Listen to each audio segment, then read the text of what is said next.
भगवान ने कंस का उद्धार भी किया है।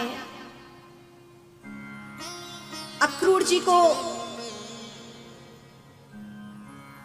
कंस का उद्धार किस प्रकार हुआ, कहते हैं बार बार अपने काल का चिंतन करता कि मुझे मारने वाला कहीं ना कहीं उत्पन्न हो गया, पर कौन है पता नहीं चल रहा था।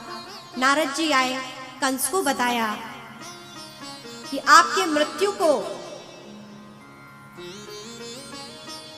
आपके वध का कारण यदि कोई है तो नंद बाबा के पुत्र कृष्ण और बलराम ही है, जो वसुदेव जी के ही पुत्र हैं। जो ही पता चला कि वसुदेव जी के पुत्र, तुरंत देवकी और वसुदेव जी को कारागार में डाला कि इन्होंने हमारे साथ छल किया है, और अक्रूर जी को भेजा वृंदावन ब्रज में। बड़ा ही कारुणिक प्रसंग है। जब भगवान श्री कृष्ण ब्रज को छोड़कर जाने लगे तो पूरा ब्रज मानो ऐसे रो रहा है कि जैसे देह तो रह गई हो पर प्राण ना हो, और मानो जैसे किसी के दोनों नेत्र निकाल लिए हो। जीवित रहते हुए किसी के नेत्र निकाल लिया जाए, कितना कष्ट है।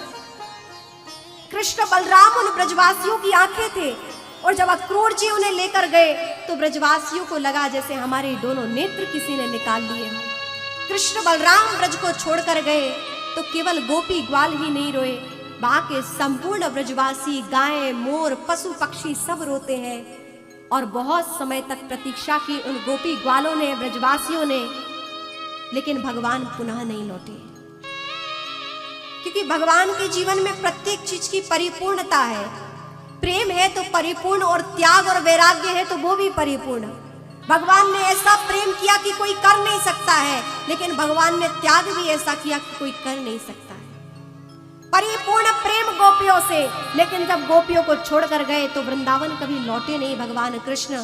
परसों की कह के बरसों बीत गए, लेकिन भगवान ना लौट सके। कारण है, कल हम सब श्रवण करेंगे। समय के अभाव के कारण हम संक्षिप्त में कथा श्रवण करें।